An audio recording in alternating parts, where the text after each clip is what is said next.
నమస్కారం LG news కి స్వాగతం. హెడ్లైన్ చూద్దాం. ఏపీ ప్రజలకు గుడ్ న్యూస్. చంద్రన్న బీమా పథకాన్ని అమలు చేసేందుకు ప్రభుత్వం సిద్ధం.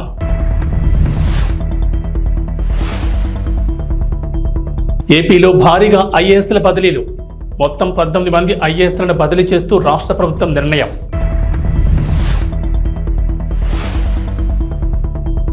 బీఆర్ఎస్ కు మరో షాక్.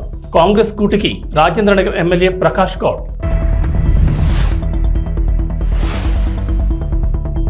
తెలంగాణలో 3 రోజుల పాటు భారీ వర్షాలు. పలు జిల్లాలకు ఎల్లో అలర్ట్ జారీ. ఆంధ్రప్రదేశ్ ప్రభుత్వం చంద్రన్న బీమా పథకాన్ని అమలు చేసేందుకు సిద్ధమైంది. ఈ మేరకు ఈ పథకానికి సంబంధించిన అర్హతలు, అవసరమైన డాక్యుమెంట్లకు సంబంధించిన సమాచారం సోషల్ మీడియాలో వైరల్ అవుతోంది.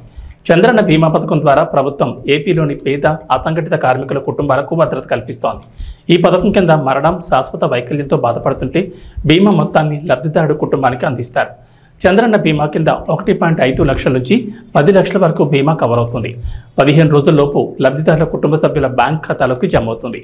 ఈ మొత్తంతో పాటుగా 10,000 తక్షణ ఆర్థిక ఉపశమనం కూడా ఏపీ ప్రభుత్వం ఇవ్వనుంది. ఈ పథకం కింద లబ్ధిదారుడు సంవత్సరానికి 15 రూపాయల ప్రీమియం చెల్లించాల్సి ఉంటుంది. ప్రభుత్వం లబ్ధిదారుడికి ఒక గుర్తింపు కార్డును అందిస్తుంది. అందులో ప్రత్యేకమైన గుర్తింపు సంఖ్య, పాలసీ సంఖ్య ఉంటుంది. క్లెయిమ్ మొత్తం ప్రత్యక్ష బ్యాంక్ బదిలీ పద్ధతి ద్వారా నేరుగా బ్యాంక్ అకౌంట్లోకి జమ చేస్తారు.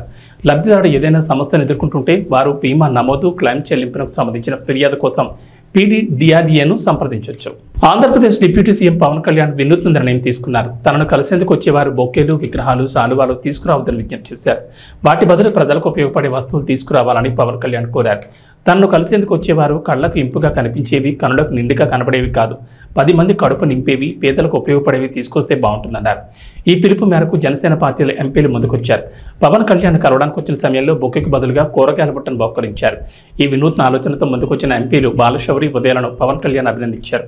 బొకేలు, శాలువాలకు బదులు కూరగాయలు తీసుకొస్తే అనాథాశ్రమాలకు ఉపయోగపడతాయన్నారు పవన్ కళ్యాణ్. బొకేలు, శాలువాలు కొనుగోలు చేసే డబ్బులతో అన్నా క్యాంటీన్లో కూడా సాయం చేయొచ్చని, విగ్రహాలు, శాలువాలు తీసుకురావద్దని, వాటిని ఏం చేయాలో కూడా తెలియడం లేదన్నారు. ఎంపీలు మొదలుపెట్టారు. అందరూ ఇలాగే చేయాలని కోరారు. బొకేలు, శాలువాలు బదులు కూరగాయలు మాత్రమే కాదని, వారికి తోచిన విధంగా పేదలకు ఉపయోగపడే విధంగా ఏదైనా సాయం చేయొచ్చన్నారు. శాలువాలు, బొకేలు బదులు ప్రజలు ఏదైనా సాయం చేసే ప్రయత్నం చేయాలని కోరారు. డిప్యూటీ సీఎం పవన్ కళ్యాణ్ తీసుకున్న వినూత్న నిర్ణయాలపై ప్రశంసల వర్షం కురుస్తోంది. ఆంధ్రప్రదేశ్లో మరోసారి ఐఏఎస్ అధికారుల్ని ప్రభుత్వం బదిలీ చేసింది. మొత్తం 19 మంది ఐఏఎస్లను బదిలీ చేస్తూ రాష్ట్ర ప్రభుత్వ ప్రధాన కార్యదర్శి నీరబ్ కుమార్ ప్రసాద్ ఉత్తర్వులు జారీ చేశారు. స్టాంప్స్ అండ్ రిజిస్ట్రేషన్ ప్రత్యేక సీఎస్గా ఆర్పి సిసోడియాను నియమించారు. భూ పరిపాలన చీఫ్ కమిషనర్గా జి జయలక్ష్మి, అటవీ పర్యావరణ శాస్త్ర సాంకేతిక శాఖ ప్రత్యేక సీఎస్గా జి అనంతరాం నియమిస్తూ ఉత్తర్వులిచ్చారు. గ్రామ వార్డు సచివాలయాల శాఖ బాధ్యతల నుంచి అజయ్యను రిలీవ్ చేయగా వ్యవసాయ శాఖ డైరెక్టర్ హరికిరణ్ను ప్రభుత్వం బదిలీ చేసింది. తెలంగాణలో రాజకీయ పరిణామాలు రోజురోజుకు మరింత ఆసక్తికరంగా మారుతున్నాయి. రేవంత్ రెడ్డి మొదలుపెట్టిన ఆపరేషన్ ఆకర్ష్లో భాగంగా ఇప్పటికే ప్రతిపక్ష బీఆర్ఎస్ పార్టీకి చెందిన 7 సిట్టింగ్ ఎమ్మెల్యేలు, 6 ఎమ్మెల్సీలు కాంగ్రెస్ కండువా కప్పుకోగా ఇప్పుడు మరో ఎమ్మెల్యే షాక్ ఇచ్చారు. రాజేంద్రనగర్ ఎమ్మెల్యే ప్రకాష్ గౌడ్ కూడా కాంగ్రెస్ కూటికి చేరుకునేందుకు సిద్ధమయ్యారు. ఇప్పటికే కాంగ్రెస్ నాయకత్వంతో చర్చలు పూర్తయ్యాయని, కండువా కప్పుకోవడమే తరువాయిగా మారిందని తెలుస్తోంది. రేపు సీఎం రేవంత్ రెడ్డి సమక్షంలో ప్రకాష్ గౌడ్ కాంగ్రెస్ తీర్థం పుచ్చుకోనున్నట్లు సమాచారం. ప్రకాష్ గౌడ్తో పాటు మరో 2 మున్సిపల్ చైర్మన్లు కూడా కాంగ్రెస్ కూటికి చేరుకోనున్నారు. గత 3 నెలల క్రితమే రాజేంద్రనగర్ ఎమ్మెల్యే ప్రకాష్ గౌడ్ కూడా కాంగ్రెస్ కండువా కప్పుకునేందుకు సిద్ధమయ్యారన్న వార్తలు చక్కర్లు కొట్టాయి. కాంగ్రెస్ రాష్ట్ర నాయకత్వంతో చర్చలు కూడా పూర్తయ్యాయని, ఇక కండువా కప్పుకోవడమే తరువాయన్న సందర్భంలో బీఆర్ఎస్ పెద్దలు రంగంలో దిగారు. ప్రకాష్ గౌడ్తో మంతనాలు జరిపారు. బీఆర్ఎస్ పార్టీని వేడుదంటూ బుజ్జగింపులు జరిపారు. దీంతో ప్రకాష్ గౌడ్ మనసు మార్చుకోవడంతో చేరికకు అప్పుడు బ్రేక్ పడింది. కట్ చేస్తే ఇప్పుడు మళ్లీ బీఆర్ఎస్ నాయకత్వానికి షాక్ ఇస్తూ కాంగ్రెస్ పార్టీలో చేరేందుకు సిద్ధమయ్యారు. మొత్తానికి నాటకీయ పరిణామాల మధ్య ప్రకాష్ గౌడ్ చేరికపై క్లారిటీ వచ్చింది. హైదరాబాద్ నగరవాసులకు ట్రాఫిక్ కష్టాల నుంచి ఉపశమనం కలగనుంది. భాగ్యనగరంలో మెట్రో రైల్ 2వ దశ విస్తరణలో భాగంగా ఎల్బీ నగర్ నుంచి హయత్ నగర్ వరకు దాదాపు 7 కిలోమీటర్ల మేర నిర్మాణం చేపట్టనున్నారు. ఈ మార్గంలో మొత్తం 6 స్టేషన్లు రాబోతున్నాయి. సగటున కిలోమీటర్కు అటు ఇటుగా ఒక స్టేషన్ ప్రతిపాదించారు. విజయవాడ జాతీయ రహదారి కావడం, కొన్ని ప్రాంతాల్లో ఫ్లైఓవర్ల నిర్మాణం జరుగుతున్న నేపథ్యంలో మెట్రో స్టేషన్లు ఏర్పాటు చేసే ప్రాంతాలపై జాగ్రత్తలు తీసుకుంటున్నారు. రహదారికి 2 వైపుల నుంచి మెట్రో స్టేషన్కి ఎటువంటి ఇబ్బంది లేకుండా చేరుకోవడానికి వీలుగా వాటి స్థానాలను సర్దుబాటు చేస్తున్నారు. ఈ మేరకు నేషనల్ హైవేస్ అథారిటీతో కలిసి సమగ్ర ప్రాజెక్టు నివేదిక రూపకల్పనకు మెట్రో రైల్ అధికారులు తుది రూపించారు. 2వ దశ విస్తరణలో వేర్వేరు మార్గాల్లో 70 కిలోమీటర్ల మెట్రో రైల్ మార్గాల నిర్మాణాన్ని ప్రతిపాదించారు. ఇందుకు సంబంధించిన డిపిఆర్ పనులు ప్రస్తుతం జరుగుతున్నాయి. ఇందులో మియాపూర్ నుంచి ఎల్బీ నగర్ వరకు ఉన్న కారిడార్ 1కు పొడిగింపైన ఎల్బీ నగర్ హయత్ నగర్ మార్గం ఒకటి. ఈ మార్గంలో చింతలకుంట వద్ద ఒక స్టేషన్ ఏర్పాటు చేయనున్నారు. ఎల్బీ నగర్ నుంచి చింతలకుంట వరకు మధ్యలూరు మెట్రో రైల్ మార్గం ఉంటుంది. మిగతా 5 స్టేషన్లు ఎక్కడెక్కడ అనేది త్వరలోనే స్పష్టత రానుంది. హైదరాబాద్ నగరంలో మరోసారి పోలీసు కాల్పుల కలకలం చోటు చేసుకుంది. నాంపల్లి రైల్వే స్టేషన్ వద్ద అనుమానాస్పదంగా తిరుగుతున్న 2 వ్యక్తులను గుర్తించిన పోలీసులు వారిని ప్రశ్నించారు. ఈ సమయంలో వారిలో ఓ వ్యక్తి తన వద్ద గొడ్డలతో పోలీసులపై దాడికి యత్నించగా మరొకరు రాళ్లతో దాడి చేశారు. దీంతో అప్రమత్తమైన పోలీసులు వారి నుంచి తప్పించుకునే ప్రయత్నంలో కాల్పులు జరిపారు. వీరిని దోపిడీ దొంగల ముఠాగా పోలీసులు భావిస్తున్నారు. దొంగలు తమపై దాడికి ప్రయత్నించడంతో పోలీస్ డెకాయ్ టీం కాల్పులు జరిపింది. పోలీస్ కాల్పుల్లో 2కి తీవ్ర గాయాలు కాగా వారిని చికిత్స కోసం ఆసుపత్రికి తరలించారు. గాయపడిన వారిని ఉత్తరప్రదేశ్ చెందిన అనీస్ రాజ్గా గుర్తించారు. వీరితో పాటు గ్యాంగ్ చెందిన మరో 2 వ్యక్తులు ఉన్నట్లు పోలీసులు అనుమానిస్తున్నారు. కాల్పులు జరపడంతో వారు పరారయ్యారని పోలీసులు పేర్కొన్నారు. కాల్పుల్లో గాయపడ్డ వారిని దోపిడీ దొంగలుగా అనుమానిస్తున్నారు పోలీసులు. ఈ ఘటనపై కేసు నమోదు చేసిన పోలీసులు దర్యాప్తు చేపట్టారు. మాంగర్ బస్తీకి చెందిన దొంగల ముఠాగా పోలీసులు గుర్తించారు. ఫుట్పాత్పై కూర్చొని ఉన్న 4గురిని పోలీసులు ప్రశ్నించడంతో దాడికి ప్రయత్నించారు. మోపిదేవి మండల పరిధిలోని కేకొత్తపాలెం గ్రామంలో కరకట్టను ఆనుకుని కొలువుదీరిన శ్రీ దుర్గా కోటేశ్వర స్వామి వారి ఆలయంలో లక్ష కుంకుమార్చన దీపోత్సవం కార్యక్రమాలను వీనులు విందుగా నిర్వహించారు. వారాహి నవరాత్రి మహోత్సవాన్ని పురస్కరించుకుని గురువారం ఉదయం ఆలయ అర్చకులు జయంతి విద్యాసాగర్ శర్మ బ్రహ్మత్వంలో లక్ష కుంకుమార్చన నిర్వహించారు. మహిళా భక్తులు పెద్ద సంఖ్యలో పాల్గొని భక్తి శ్రద్ధలతో కుంకుమ పూజలు చేశారు. అమ్మవారి చాముండేశ్వరి దేవిగా భక్తులకు దర్శనమిచ్చారు. గురువారం సాయంత్రం నిర్వహించిన దీపోత్సవం కార్యక్రమంలో తొలుత మహిళలు కుంకుమార్చన పూజలు నిర్వహించి దీపారాధన చేశారు. గ్రామం నుంచే కాకుండా అవనిగడ్డ, చల్లపల్లి పరిసర ప్రాంతాల నుంచి మహిళా భక్తులు పెద్ద సంఖ్యలో తరలివచ్చి ఆలయంలో నిర్వహిస్తున్న వారాహి అమ్మవారి నవరాత్రి ఉత్సవాల్లో భక్తి శ్రద్ధలతో పాల్గొంటున్నారు. 14వ తేదీ ఆదివారం సాయంత్రంతో మహోత్సవాలు ముగుస్తాయని అర్చకులు విద్యాసాగర్ శర్మ తెలిపారు.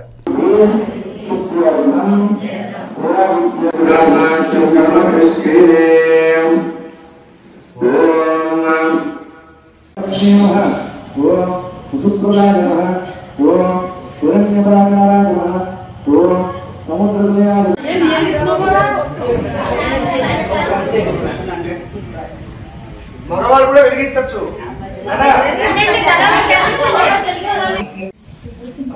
వస్తే చేస్తాను.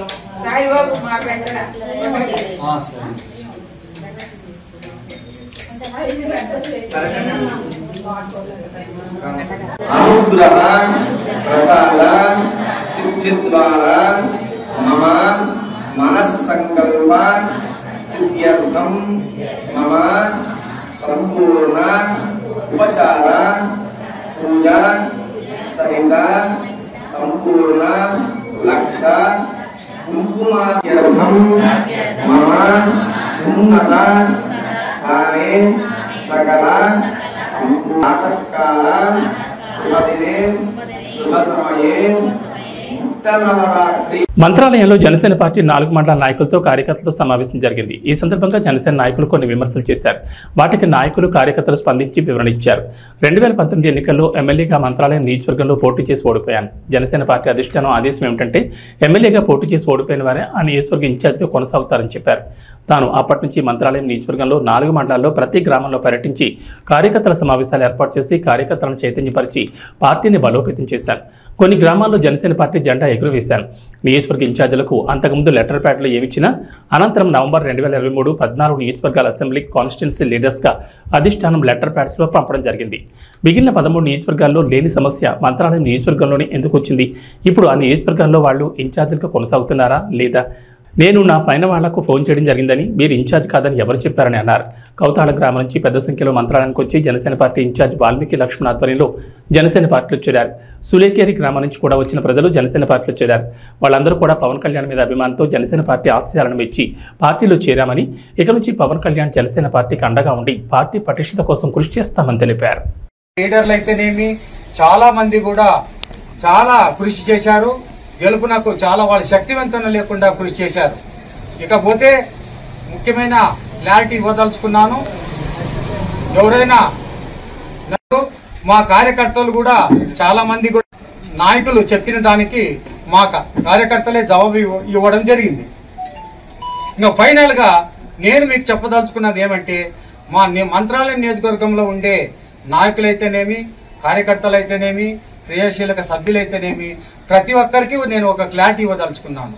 అది ఏమిటంటే నవంబర్ నెల 23వ తారీఖున పార్టీ ఒకటి ఆదేశించింది. ఏమని ఆదేశించింది? 14 నియోజకవర్గాల కాన్స్టిట్యున్సీ లీడర్స్ అనేది ఒకటి మాకు లెటర్ ప్యాడ్ లో ఇంటికి రావడం జరిగింది. అది మేము దాని ప్రకారంగా మేము నడుచుకుంటున్నాము.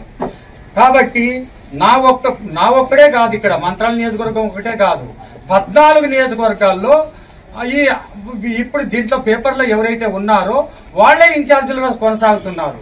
ఈ 13 నియోజకవర్గాల్లో లేని సమస్య మంత్రాలయంలో ఎందుకు వచ్చింది? కాబట్టి నేను ఒక క్లారిటీ ఇవ్వదలుచుకున్నాను.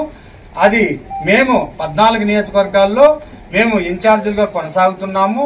మేము కాన్స్టిట్యూన్సీ లీడర్స్ అని దాంట్లో చెప్పిన ఇన్ఛార్జ్ అనే దాని అర్థము. కాబట్టి మేము ఆ ఇన్ఛార్జి 23వ తారీఖున మాకు లెటర్ ప్యాడ్ లో కాన్స్టిట్యూన్సీ లీడర్ ఇచ్చింది.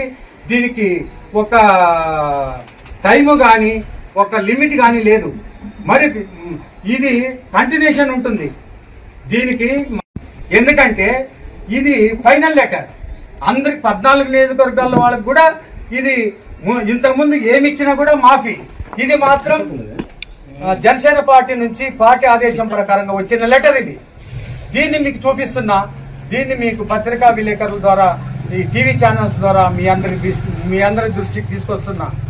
ఇకపోతే మన అందరూ కూడా నిన్న కొంతమంది ఏదో విమర్శించినా కూడా అది నేను పట్టించుకోవడం లేదు. కాకపోతే కొంతమంది నాయకులు వాళ్ళకి దేనివల్లనూ ఒకవేళ అసంతృప్తి ఉండొచ్చు. నేను అందరూ కూర్చొని మాట్లాడుకొని ఆ ప్రాబ్లమ్స్ రావడం జరిగింది. కానీ వాళ్ళు కవతాళం మండలంలో ప్రతి ఒక్క నాయకుడు కూడా మనకు అందుబాటులో ఉండి ఇప్పటి నుంచి మనకు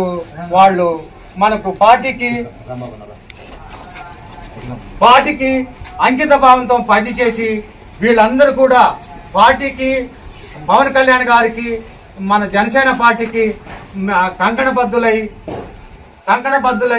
వీళ్ళందరూ కూడా తప్పకుండా పార్టీ నుంచి చాలా మంది రావడం జరిగింది.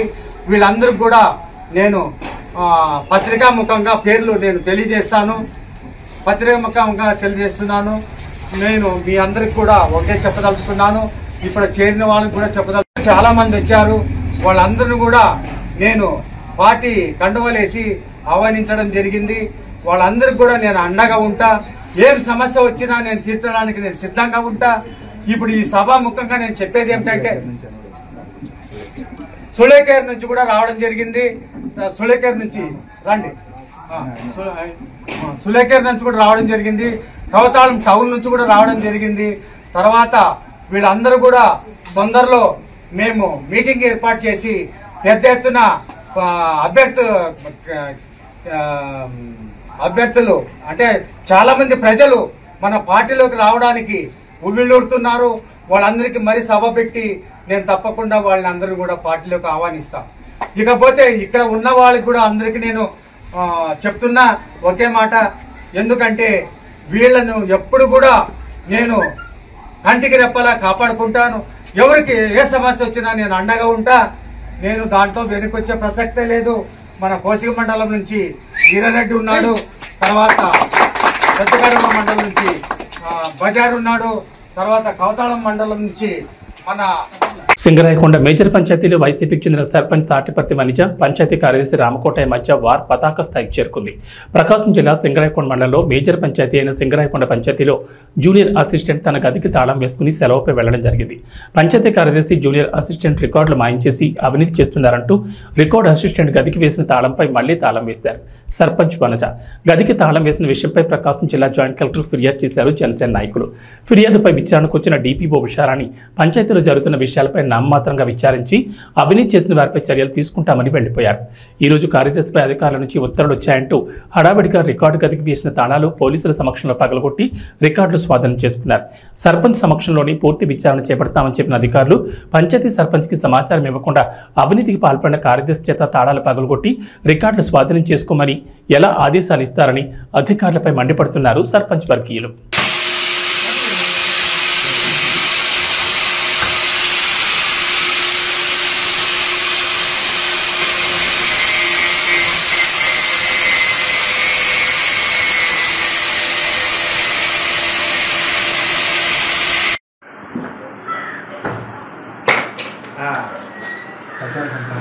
అక్కడ బయట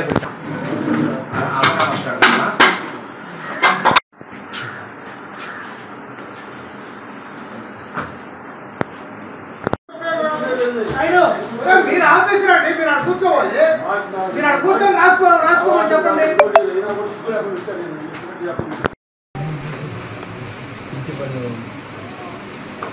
ఇంటి పన్ను కోసం ఇచ్చిన అర్జీ, ఇంటి పన్ను కోసం ఇచ్చిన అర్జీ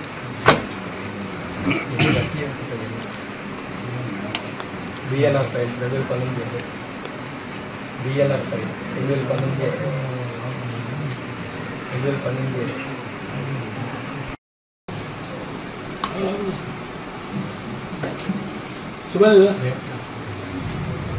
register of deposits 2008, register of deposits 2008.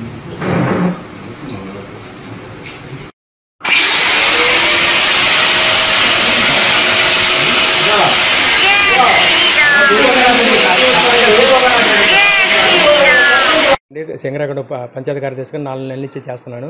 3 నెలల నుంచి గుమస్తా సిహెచ్ విజయకృష్ణ ఆఫీస్కి గైరాజరడం వలన జిల్లా పంచాయతీ అధికారి తాళాలు పగలగొట్టమని ఆర్డర్ ఇచ్చున్నారు. పోయిన నెల జూన్ 20 తారీఖు ఇచ్చారు. కొన్ని అనివార్య కార్యక్రమంలో తాళాలు ఓపెన్ చేయకపోయాము. ఈరోజు మళ్ళీ జూలై 11వ తారీఖు 24 hours లోపు తీయమని చెప్పి మళ్ళీ ఆర్డర్ ఇచ్చున్నారు. అందుకని గెజిట్ ఆఫీసర్లు పంచనామాకు అనుకూలంగా దానికి సంబంధించిన ఆఫీసర్లు అందరి సమక్షంలో తాళాలు పాల్గొట్టడం అయిందండి.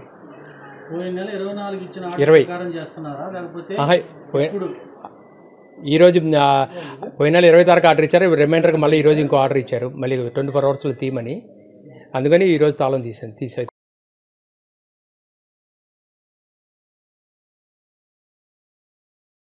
ముఖ్యమంత్రి నారా చంద్రబాబు నాయుడు, డిప్యూటీ సీఎం పవన్ కళ్యాణ్ల సారథ్యంలో పౌర సరఫరాల శాఖను రాష్ట్ర మంత్రి నాదెండ్ల మనోహర్ సమగ్ర ప్రక్షాళన చేపట్టారని అవనిగడ్డ ఎమ్మెల్యే మండలి బుద్ధప్రసాద్ అన్నారు.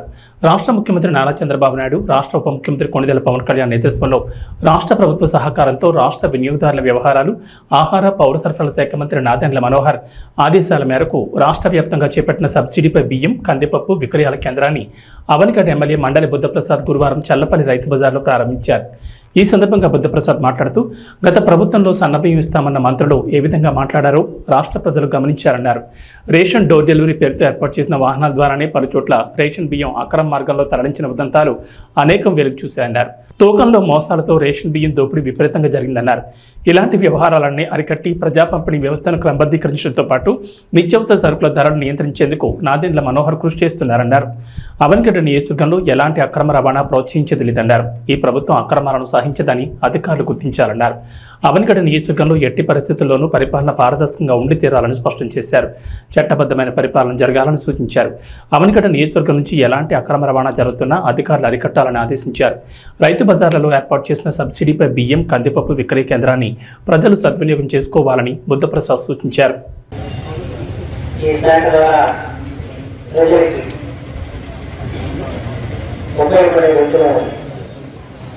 కార్యక్రమం చేయాలని ప్రారంభించి మొట్టమొదటిగా ఈరోజు ఈ సస్యమైన ధరలో నాణ్యమైన సరుకులు అమ్మకాలు పెట్టి ఈ కార్యక్రమాన్ని ఇక్కడ ప్రారంభించడం జరిగింది.